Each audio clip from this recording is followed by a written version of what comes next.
Can you guys hear me? I can hear you. Okay, good. Well, if we're live streaming, great. If we're not live streaming, then I'll post this video on Facebook and we'll go with that. Yeah, and I'll share it. So, Mehrban, you're on the hot seat, and I'm so happy that I'm flipping the tides, and now I get to interview you, because normally I'm the one being interviewed, but we're going to have a nice little chat.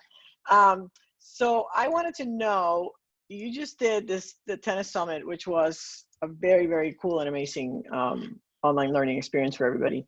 And you had a full day that was surrounding the mental game. So I want to know, what were your top 3 takeaways from, like, what you learned? Yeah, no, I appreciate it. First of all, it's an honor to be in the same chat room as you, Gigi. I mean, you've just accomplished so much in the tennis world, 17 Grand Slams. It's really incredible. All the experiences I mean, it's really mind blowing. So yeah, so it was really a fun event, and a few takeaways for you all. One of my favorite interviews was actually with Rick Macy. And what stuck with me from him was, he said that you control the situation. Don't let the situation control you. So really important to just mentally, kind of, as he terms it, flip the switch in your mind and be able to just take hold of it. You know, at least whatever you can control, you can control that, and then you can ignore the rest. And so that was one big thing from Rick Macy. Just whenever how do you flip the switch? Yeah, it's interesting. I tried to prod Rick on that. I mean, you know, basically it takes practice, and it just takes you making that decision on your own and having that conviction, you know, in your mind that, you know what, I'm just gonna change my attitude right now, basically. Yeah. And that's kind of what he described to me as far as flipping the switch. And so he's, you know, he's a great coach, obviously. For me, it was always changing the focus from something to something else, from something you don't want to be focusing on to changing it to something that you want to be focusing on. So if you're in a match and your mind has wandered, or you're focusing on the negatives or whatever, you can always bring it back to focusing on trying to win the next point. You know, and I think when I played my best matches, all I was thinking was, I got to win the next point. And it was almost like a mantra, you know, I got to win the next point. I got to win the next point. That's the best matches I ever played. That's kind of what I was thinking about. So yeah, that's how you flip the switch. It's not easy, and like you said, it's a skill, something you have to practice. And you know, and some of the things that you do off court is what's going to help you be able to switch flip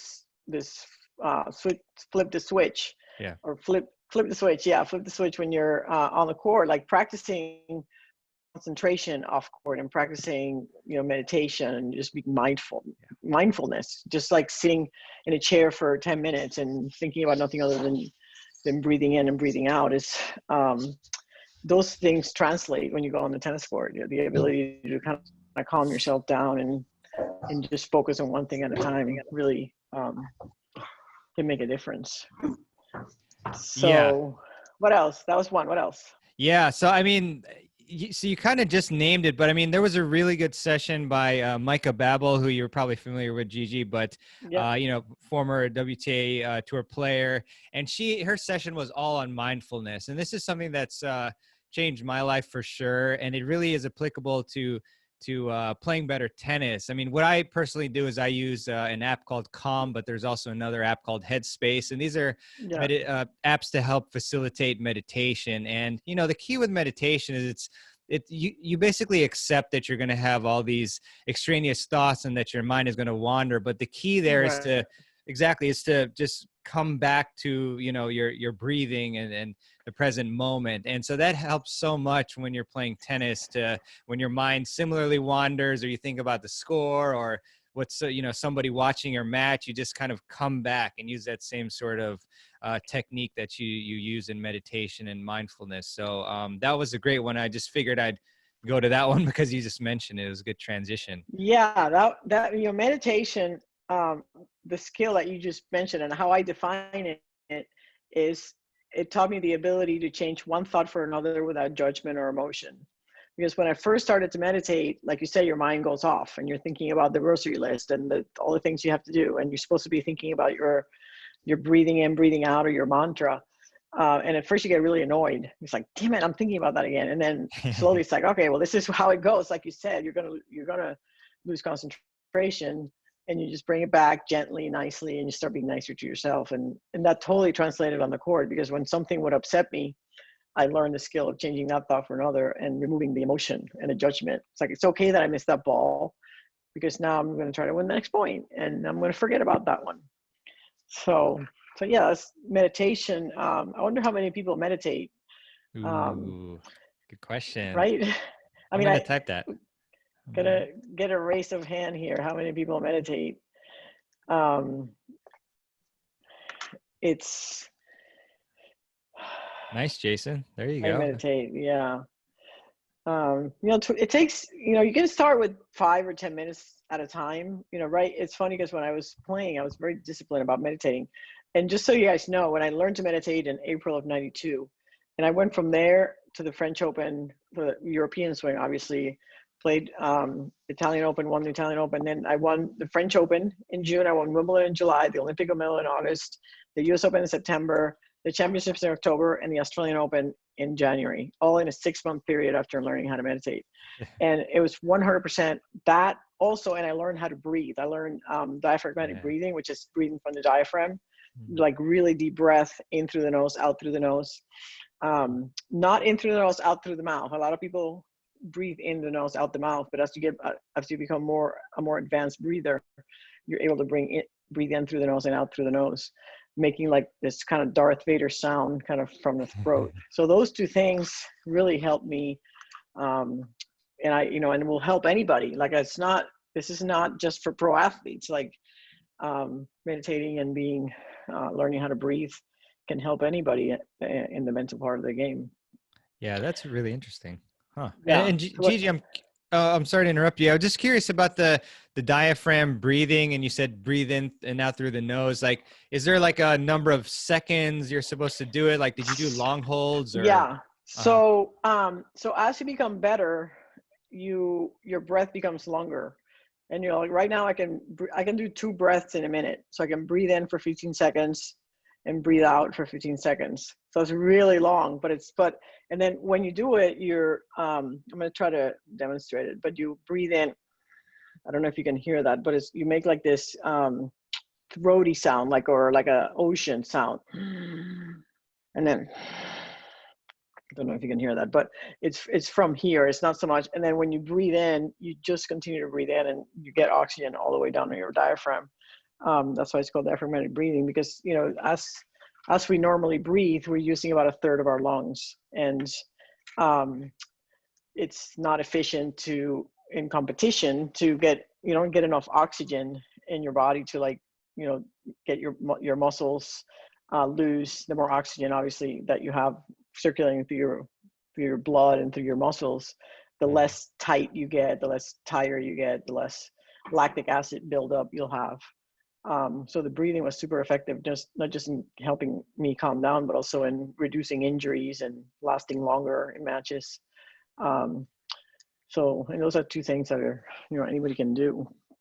Awesome. So what's your 3rd takeaway? You got 2. You got 1 more? Yeah, I got a couple, but I'll choose 1 more, which was interesting for me actually, and it has to do with routines. And I don't know how many of you have heard of him, but Zoran Stojkovic. So he's a mental expert based in Vancouver, and an interesting technique that he mentioned on our live stream was that if you get distracted between or in between points, then he had this method where you pick 1 physical skill and 1 mental skill. So for example, again, if you get distracted, then you're going to squeeze your fist and say focus. So I thought that it was interesting. And this is also something that Jeff Greenwald, similarly, he stresses to use like these sort of techniques, to get you back on track. So that was interesting for me that what he suggested was to implement 1 physical action. Squeeze your arm. Is that what you're saying? Like kind of tense your muscles? Yeah. And, there were many different choices for that, because it was basically like choose 1 physical action and then one mental thought. So his example was squeeze your fist and then say focus, but it could be like slapping your thigh and then saying, come on, or, something like that. But Right. it's just interesting. It was like a sort of routine that you can kind of build into your habits during the match to help you refocus. So I didn't know, do you have any sort of like physical / mental type of routine? Yeah. When you were saying squeeze, one of the things if you watch players, you'll see it. Usually they try to hide it because you don't want to let your opponent know that you're tight. Mm-hmm. But when you're tight, if you squeeze your arm super tight, like even tighter than you are, and then you relax it, that's a relaxation technique. So you can squeeze your whole body super tight and then relax. And then if you do that 3 or 4 times, in the end, you'll be more relaxed than when you started. And by that, be more relaxed, I mean your muscles will be less tense. And that's a very effective relaxation technique. I had so many things. I had I used to go to my happy place. I had a happy place, which was grew up in Puerto Rico, and we used to go on the boat on the weekends with my dad and my family. And then we were always coming back Sunday night, heading back to port, and the sun was setting over the horizon. And I was sitting in the front of the boat, and I feel the air in my face, and that's my happy place. So anytime that I was stressed out or anxious or, lost focus or just was angry or was overwhelmed with the situation, I would just pretend I was there. I would just kind of close my eyes on the changeovers and pretend I was there, and I would start to feel relaxed. And sometimes I would even do it for like 2 seconds before hitting a return or before serving when you have a lot of free time. And the thing is, like, your brain doesn't know the difference between perception and reality. I don't know if you've all heard that, but if you put monitors on someone's brain and you measure the activity of thoughts, you will have the same activity in the brain as if you're having that physical experience. So you can think you're in a relaxing place, or you can be in the relaxing place, and your brain has the same physical activity or the same activity of the neurons in your brain. So basically, I became like my brain was my enemy. Because your brain's always trying to bring you down, right? So how I battled this, it was like I was in a competition with my brain, and I did not want it to win. Like I did not let it win. So I did not let it take me down and not let it put me down, did not let it take control over me. And we all tennis players and athletes, we're so competitive, right? We never want to lose. We're ultra competitive. So if I could turn that into a competition, so now it became the game of, it's not winning, I'm going to beat it, right? Mm-hmm. And that was super helpful to kind of focus on something other than just what I didn't want it to be focusing on. Yeah. So yeah, definitely the tightness and then what telling yourself. For me, focus is an interesting word to use, because when you are out of focus, just saying focused for me didn't get me into focus. Like, you have to focus on something. So for me, it was always, I have to win the next point, and that should bring the focus that I needed, because focus to me is too spread out. Focus on what are you focusing on? You need to kind of pinpoint it more. So maybe you focus on hitting the return in the court, or you focus on getting your first serve in, or you focus on, how do I win this point? That's my only observation on that focus word. Is I had trouble with that one. It didn't quite work for me just to say focus.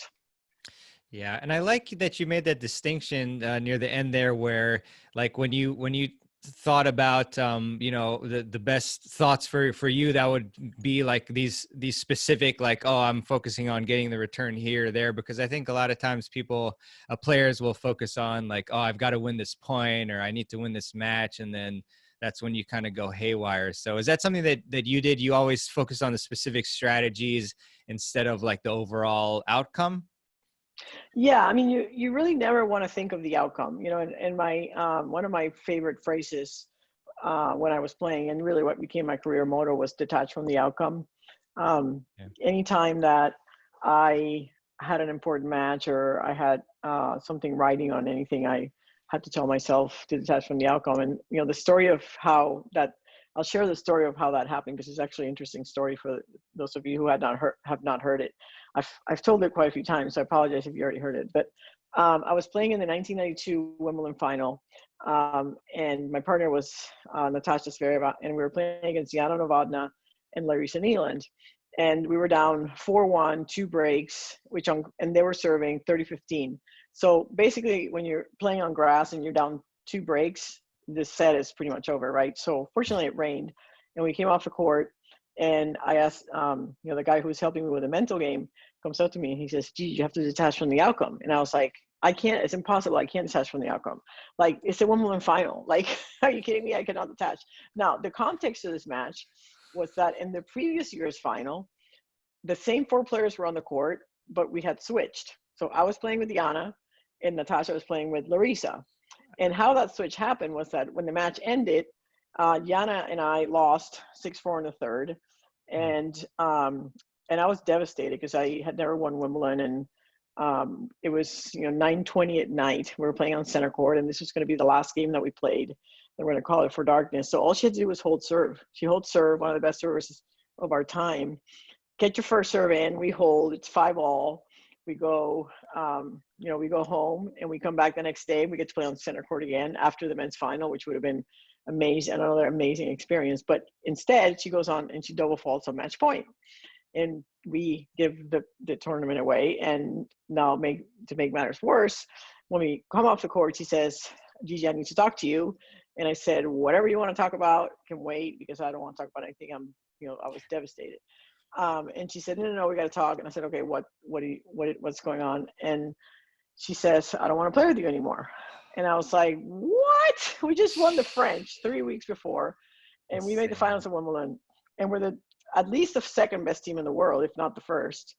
But she had, unbeknownst to Natasha and I, Jana and Larisa had already agreed to play together the rest of the year. So Jana dumped me, Larisa dumped Natasha, and then the two of them started playing together right away. Then Natasha and I, it took us 9 months to start playing together. We started to get playing together in April. So now we're playing them in the finals, and we're 4-1 down. And my guy says, "Oh, you just got to detach from the outcome." It's like, are you kidding me? Like, I want to beat these girls so bad, you can't even, and calling them nicely girls, because that's not what I thought at the time, right? Yeah, not just So having to win Wimbledon, but then that relationship. That whole, you know, that whole extra energy around it. So I said to him, "Well, how do I do that? Like, it sounds so difficult." And he said, "Well, basically, you have to go out and you have to play every point like it's the last point you'll ever play. But you have to understand that if you win or lose, in the end, it doesn't matter. It doesn't matter if you win or lose, because what's going to happen if you lose? Like, you're not going to lose an arm or a leg. You're not going to die. Your parents are still going to love you. You're still the French Open champion. You're still the Wimbledon finalist.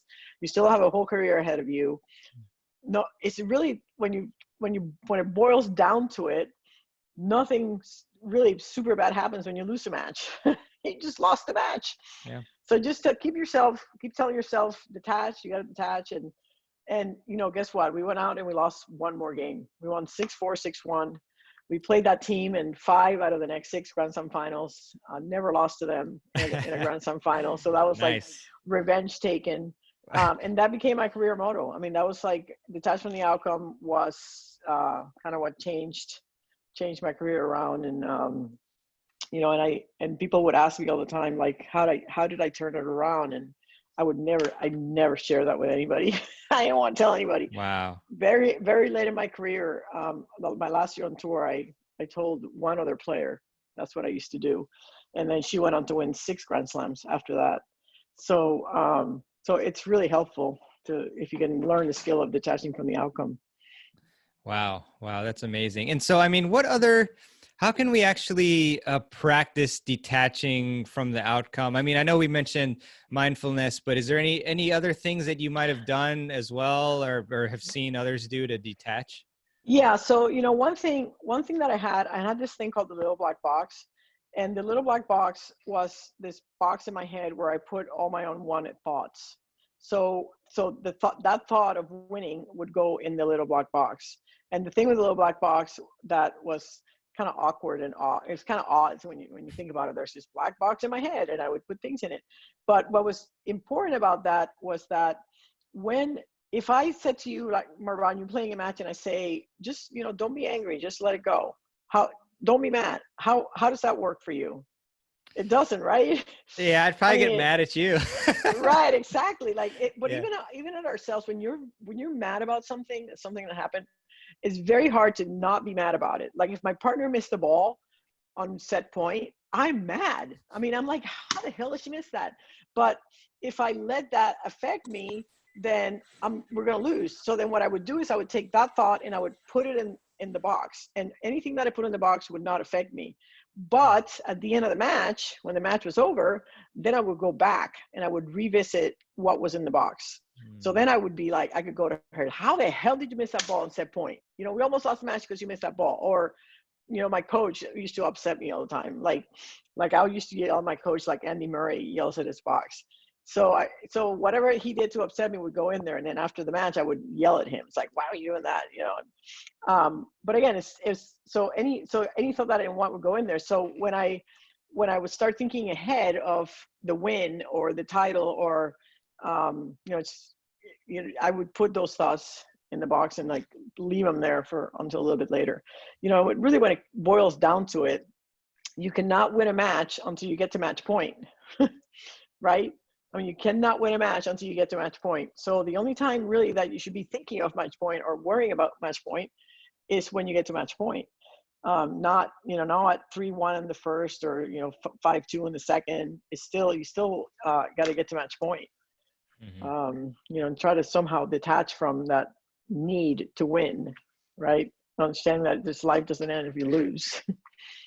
Yeah, Gigi. Yeah. And interesting, with the black box technique, which I actually really like, were you right away, it kind of reminds me of the flip the switch question, but were you able to right away just easily say, okay, that's fine, and just put it in the black box? Or did it take you time? Did you try to put it in the box, but then you couldn't put it in and you still got pissed off a few times and then it gradually, Yeah, so there was a lot of things going on at the same time that created this mental dominance that Natasha and I had. I mean, we won 14 Grand Slams in 5 years. So when we started playing in April of 92 until 97, which is 5 years, we won 14 Grand Slams. That's almost 3 Grand Slams a year. We were winning 10 tournaments a year.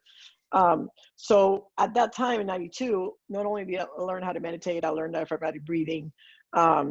I started to use, I had a mental coach. So I started working on visualization. I did a lot of visualizing. I practiced my concentration. Like I would stare at a ball for 20 minutes at a time and look at the fuzz in it and like really get mesmerized with the ball. If you can stare at a ball for 20 minutes, you're doing really good. You're concentrating for 20 minutes and you'll translate that into a 1.5 2 hour match. It's not hard to just look at the ball for 20 minutes and not look at anything else. Try it. You'll see how hard that is.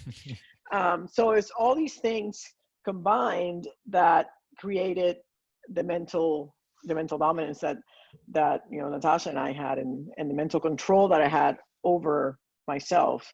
And again, I made it like a battle between me and my brain. So when I made it a competition, I'm such a competitive person. Not only was I competing against the opponent, but I was also competing with that voice in my head. And I didn't want it to win. I wanted to beat the voices in my head. So I just didn't buy into them. I didn't let them take control over me. Mm-hmm, mm-hmm.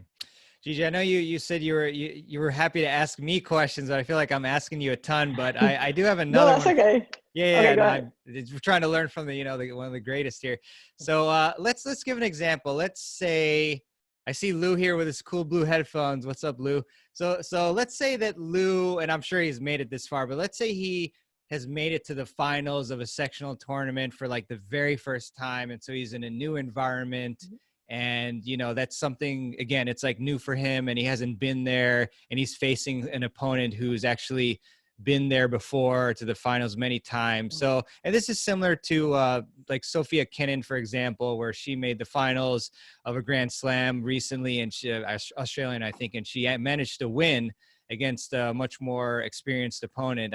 was it Serena, I think? But so what advice would you give somebody like Lou or whoever else who is in a new environment, who is facing an experienced opponent, to give them the best chance of being able to win? Yeah, great question. So, what I tell people is the court is 120 feet long and 36 feet wide, regardless of where you are, right? I mean, whether you're playing center court at Wimbledon, or you're playing the club championship, or you're playing in your league, regionals for the first time, it's just another court with lines in it and opponents. So you have to try to take the importance away, or you have to try to not make that match more important than any of the other matches. And it's, in a way, it's very easy to do that. And in a way, I know that some people think it's hard to do that. But if you start having this mindset that you just got to win the next point, and every point is just as important as the last point, then when you're playing and you've been doing this for a couple of months, you did it to get to regionals, and you get it to get to nationals. So if you always have the same mindset, whether you're playing in a club match that maybe doesn't mean as much, or even you're playing in a practice match with someone, even in practice, if you're when you're playing practice, when you're playing competitive practice, right? So when you're just drilling, obviously different story. But if you're all of a sudden playing a practice match, then try to treat that practice match as you would a match. So do your routines before the serves, try to go at the same speed that you would if you were playing a match. So you try to start treating practice like it's a match. So then when you play your match in your local rounds, and you play your match in the nationals, it's just another match, right? And that's how you try to treat it. But the reality is that, and I get it, because this might make you all feel better, but when I played USDA Nationals in October last year, and I was talking about that before we started, because I have not played tennis since, because I was hurt because I played too many matches and my knee blew up, and then I have plantar fasciitis. But there was one particular match that I could not shake the nerves, and I kept telling myself, like, what is wrong with you? Like, you are won Wimbledon. How can you be nervous playing 5-0 USTA League Nationals? But it's just human nature, right? But the importance is, or what I then continue to tell myself is, like, but of course I can play nervous. Like, we can all play nervous. There are matches that you play that you'll be nervous the entire match, but it does not mean that you're going to play bad. In fact, sometimes people play better when they're nervous, because they have they have good butterflies. It's almost worse not to have the butterflies, because you don't care. So just telling yourself that that you are going to play well when you're nervous, because you care, and you're into the match, and you're going to give it 100%. So yeah, that's what I would do. So Gigi, this happened to me, of course, and everybody, and, you mentioned yourself as well. Let's say we're in a match and we're playing, and then it's kind of close, and then we really feel like, even physically, our feet stop moving, or we feel tight. Again, this has happened to like everybody. So what should we do? Like, is it a mental thing that we should change, or a physical, like any techniques or anything that you'd suggest to get us out of that nervousness state, and to be able to refocus and play pretty well again? So first of all, it's important to understand that when people get nervous, there's two different types of reactions that they have, and it's called a fight or flight response, right? When your body is going through a physiological change when you are under stress. So if you run into the bear in the woods, or you're playing a match and you're under stress, physiologically, your body's going through the same thing. Your muscles are tightening. You may have nausea. You have butterflies in the stomach. You feel like you have to go to the bathroom. Some people get tightness in the chest, dry mouth. And these are physiological reactions that are not going to change, right? But people are either going to, if people who run to the bear in the woods are either going to want to fight. Some people want to shoot the bear and want to fight the bear, right? And other people are going to run as far away from the bear as possible. And how that translates on the tennis court is, some people overplay, some people overswing, some people overpoach, or they hit the ball too hard, so they overdo it under pressure. And then other people get paralyzed. They stop moving, their feet stop. That was me. I used to, under pressure, I used to get a severe case of lead foot. So then once you understand which one you are, and again, some people are overhyped and some people are underhyped, then you tell yourself things to counter whatever it is you're doing. So I was always telling myself, move your feet triple time or move your feet quadruple time. More activity for the people who get kind of down and low and paralyzed. Then you always have to think of overdoing it. Like move more, be more aggressive, swing your arm more. And then for the other people, it has to be the reverse, like take it easy, 1 point at a time. You don't have to hit a winner on the first ball, etc. Gotcha. So Lou had a question. How do professionals prepare in the locker room mentally before the match? Everybody's a little bit different. I had my routines. I used to always go in the toilet in the same bathroom stall for the whole tournament. If somebody was going in my bathroom stall, I would have to wait for them to come out. TMI. No, I'm kidding. TMI, yeah. Then I always brought my tape. I used to tape my fingers. So I would tape my fingers in the bathroom in the same direction. And I mentioned the bathroom because it's a really great place to get mentally ready for your matches, because you're enclosed and there's not a lot of distractions. So I actually tell my students that they should go in the bathroom before they go out on court, especially for league players when, you're usually running into your match if you're not getting there with plenty of time, or because tennis is social at the league level or the recreational level, people are talking to you right before you go out, and it's really hard to turn it on. So it's a really good trick to just go to the bathroom, go in there, you're enclosed, it's like there's these 4 walls, and that's where you start doing your mental preparation. And then for pros, everybody's different. Some people like to get a workout in, some people like to run around, some people like to be with their coach. I used to meditate. I used to take 10 or 15 minutes if I had the time, which I usually would kind of block that time into it. The only reason I wouldn't have it is if somebody had, if there's a injury. So like if a match, say I was third on and the second match on, somebody defaulted and I might be rushed for time. But usually I try to block 10 or 15 minutes before matches to just calm down and work on my breathing. And then somebody's asking, when does the routine become a superstition? Superstitions in tennis are good. I mean, I think there's a fine line between them, and I think you have to have them. I don't know anybody that was ever good in tennis that didn't have very set routines, and very specific and very repetitive and very, very, very detailed, right? And sometimes you don't see everything that's going on because a lot of it's going on in our heads. But yeah, it becomes part of your superstitions. Like one of them for me was that one, going into the same bathroom stall.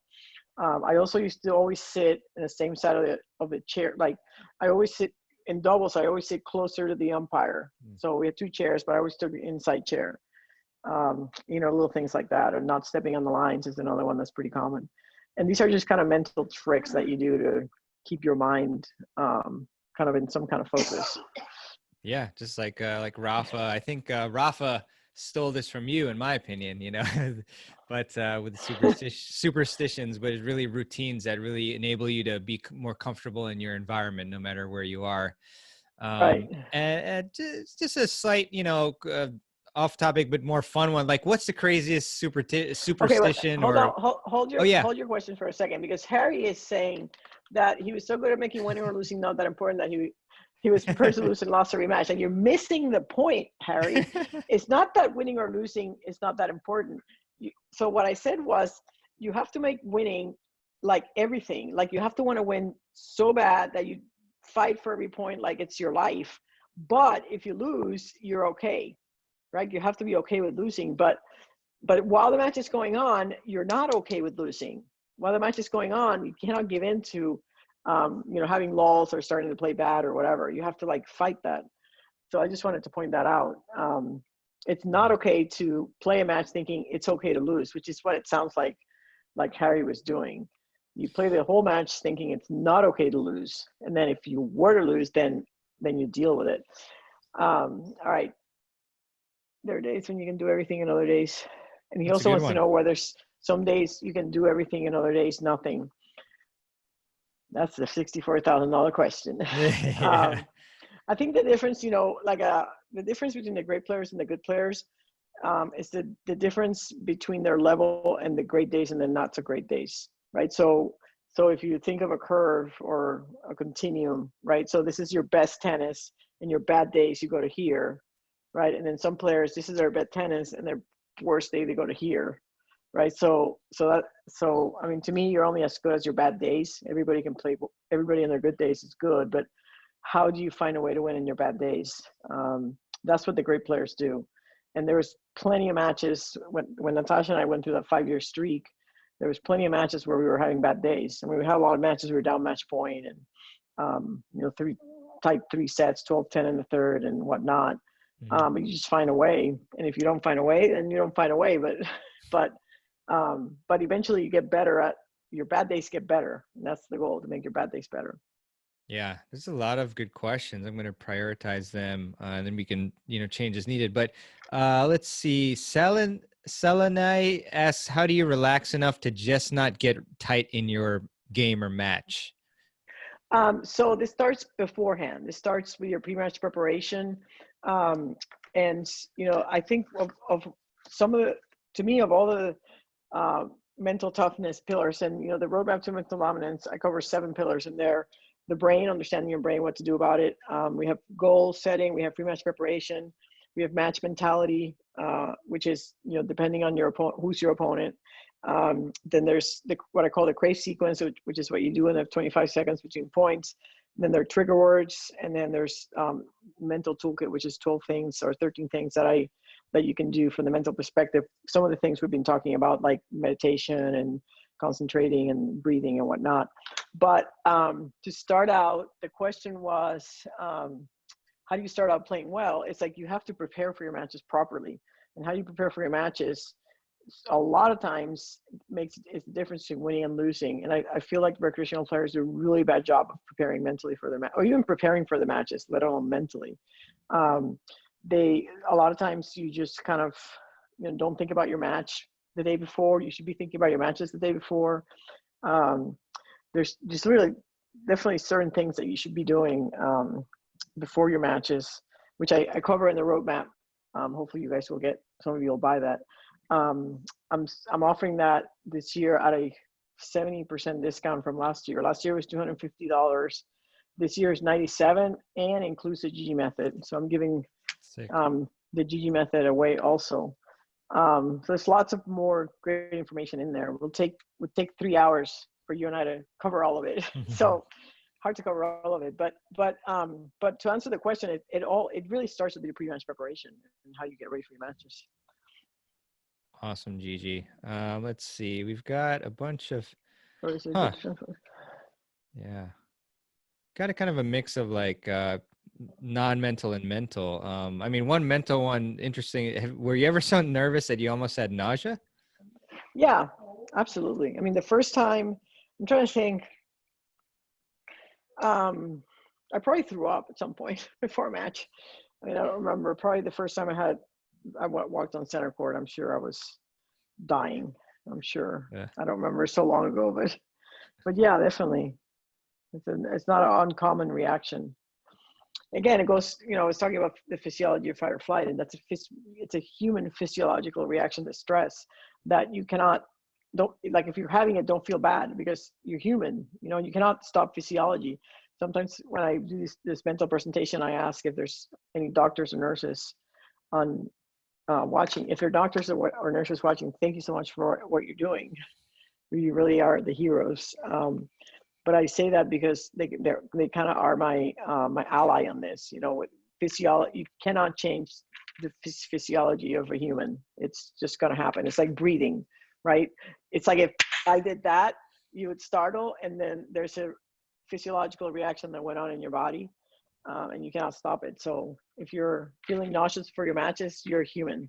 There's nothing wrong with it. For sure, Gigi. Somebody's asking if we should do research on potential opponents. I say 100% yes if you have that ability. With tennis pros, I never went on a match not knowing who my opponent was, not knowing their tendencies, not knowing their favorite shots, and very rare to play someone new for the first time. Usually you'd seen them, but it's very, With recreational tennis, the complete opposite. Like 90% of the time you play, you don't know who you're playing. So you have to be really good job on the warm up. And the warm up you use to assess your opponent, not to warm up yourself. So you try to get as much information as possible about your opponents in the warm up. For sure, for sure. Oh, interesting. How many? Okay. How many matches would you suggest to play per week to build your mental toughness? Oh, that's a good question. You know, that's one thing that I think, unfortunately, for the more the better for the mental perspective. The more matches you can play, you can sort of, if you have a bad match, you can kind of get back out there quickly.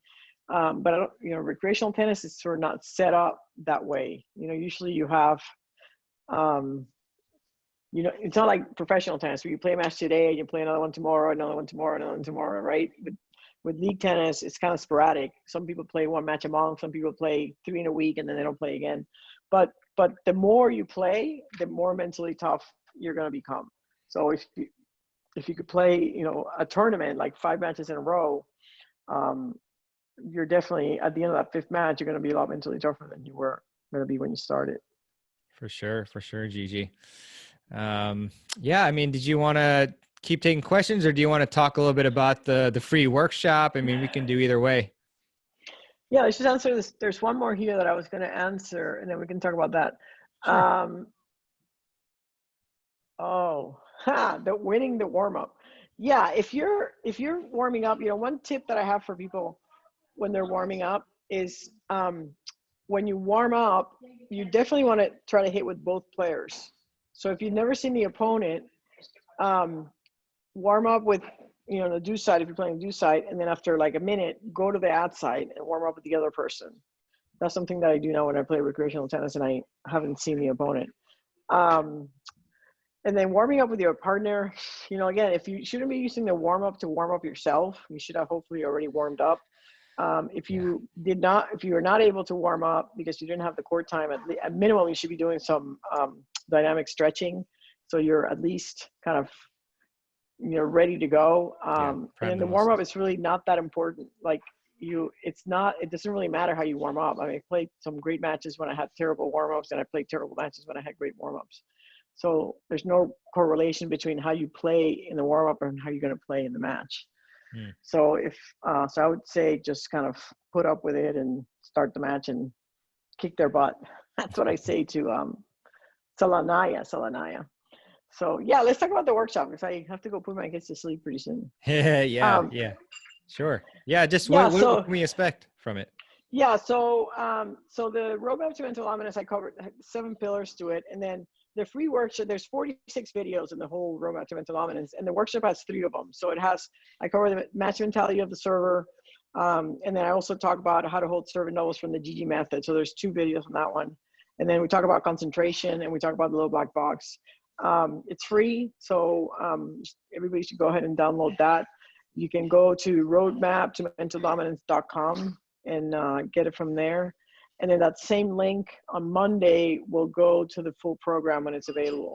It'll be available from Monday to Friday. I also have a referral program going. So if you know someone who you think could benefit from this program and you refer them to us, for every 25 referrals that we get, we're raffling off a tennis.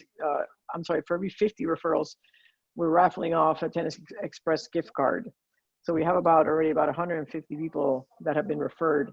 So sometimes like a subtle way to tell your partner that they need help with the mental game, refer them to this program. And how that referral link is on the emails that I'm sending. It's on my email sequence. So if you join my list at Gigi Fernandez Tennis, join my mailing list, then you'll start getting my emails if you're not already getting them. Awesome, Gigi. Yeah, I mean, and then make sure to use your link, right? You send them the link.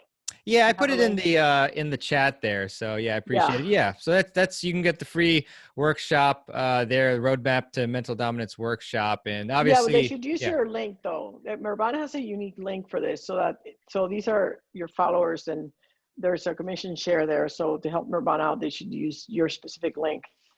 Right? Yeah, if you like, you know, it's up to you, but help Mehrban out. It's, you know, but I mean, I would, you know, either way, I'd encourage you because that particular link is to the free workshop as well, so you can check it out. Right. So definitely nothing to lose there, and a lot of great free training there for you to check out. And yeah, the mental game is just unbelievably important. Everything really starts from the mind. It's making the proper decisions to even move forward and move past limiting thoughts in your head. Like, it all starts from there to be able to improve your game. And so I'm personally really excited to dive into Gigi's roadmap to mental dominance. And I think my life's goal is to learn from the best people in the world, the experts, and you can't get any better than from a 17-time Grand Slam champion. So Thank you. definitely, yeah, for There's a lot of sure. good information in there, and it really Yeah. covers everything I did to become mentally tough. And then, I don't know if I said this, but this is not a gift that I was born with. I actually had the worst temper of anybody on tour. I used to break 100 rackets a year. I used to pay my fines before the year started. I was called the female McEnroe. I was going to quit. I literally was going to quit tennis 4 years into my career. And then I met Jim Lair, and the things that he helped me with, changed my life around. I literally went to the 1998 US Open, and that was going to be my last Grand Slam. And I ended up winning it thanks to Jim Lair and the things that he taught me. And that's the kind of stuff that I share with you in the program.